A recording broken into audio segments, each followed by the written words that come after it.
Greetings, everyone. It is time for yet another Bands You Should Know. Today, we're going to wind the clock back again to the late 80s, early 90s to talk about thrash metal / funk metal band Mordred. Mordred were formed in San Francisco, California in the mid-80s, put out a few albums, broke up in the mid-90s, and that's what we're going to be talking about, that 10-year span of time. Now, over the last couple of years, the band has gotten back together, and they've started playing again, and as of recently, I've heard it was confirmed that they actually completed work on a new album. So I'm looking forward to that. But right now, as a primer for their new stuff, let's talk about that first 10-year span from the mid-80s to the mid-90s of this pretty groundbreaking and underappreciated thrash metal band. Mordred released their first album in 1989, and that was this album right here, Fool's Game. And this album has a lot of very classic thrash metal sounding elements. A lot of the riffs, if I were to grab a band that it reminds me of, the riffs are very Testament kind of riffs. But here and there in certain songs, there's a little bit of a funk element that comes into some of the songs. Not so much as there would be on their next album, but it's definitely here. They were definitely pushing the limits of thrash metal already on their first album. And also, they were, as far as I know, the first band to incorporate a DJ into their music. I'm not sure if that's the kind of thing that it's good to be associated with being the first for, but you know what? The way that they do it is pretty fucking cool. Let's listen to a little bit of their shit off of Fool's Game.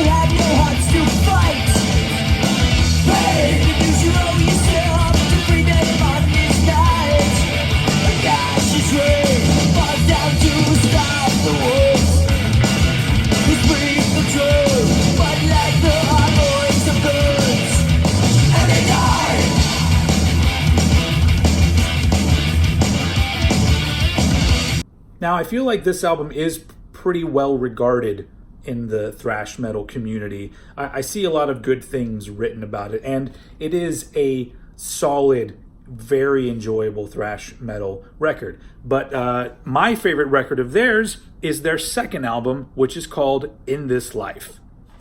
This album was released in 1991, which was right there on that cusp of things changing in popular rock and roll music. But these guys were just taking what they had done on Fool's Game and totally expanding it. The riffs are heavier. There's a lot more funk metal on it, but it's very well done. There's more of a DJ presence on this album. Honestly, it almost feels, listening to it now, that they were a little bit ahead of their time in some respects. Like, they had one foot way in the future and one foot still in the past, which makes for a pretty goddamn good record. And this record is really, really good in my opinion. It doesn't have a stinker on it. I guess Fool's Game didn't either. But this one just has more of a feeling that this was the sound they were going for. And this is the actual lineup that actually got back together, everyone on this particular album. So that's pretty fucking exciting. Let's listen to some of it.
So unfortunately, In This Life was not received anywhere near as well as it should have been.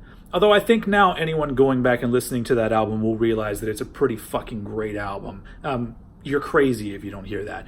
But the band ended up recording one more EP called Vision in 92, with original vocalist Scott Halderby. And then they ended up getting rid of him and getting a different vocalist to record their next album, which is 1994's The Next Room.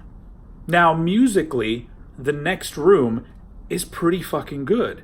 It expands further on what they were doing. It actually just makes it heavier. There's more of a heavy groove element on it.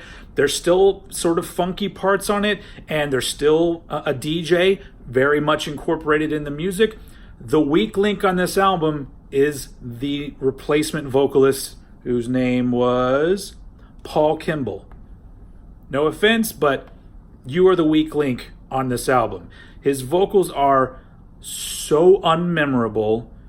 It's kind of like he didn't know if he wanted to do a Phil Anselmo thing or a Lane Staley thing or both. It just seemed like there wasn't enough originality or anything exciting about the vocals. So that kind of is what drags this album down. But you know what? Luckily, like I said before, we're going to get the In This Life lineup of the band for the new album they're going to be releasing. But anyway, even though they made that change with the new vocalist, and maybe it was trying to get with the times, who knows? Either way, it didn't do that well, and the band ended up calling it quits in the mid-90s, which brings us to now. I, for one, am very excited for the new Mordred album. I don't really know what it's going to be like. I've only heard one song that they recorded a few years back, and it was okay. It was fun, but it wasn't anything that totally excited me.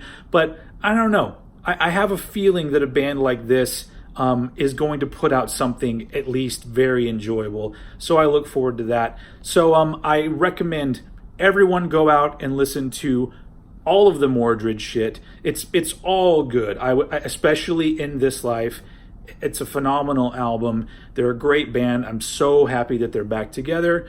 So yeah, if you have any comments, put them down there. Let me know what you think of this band.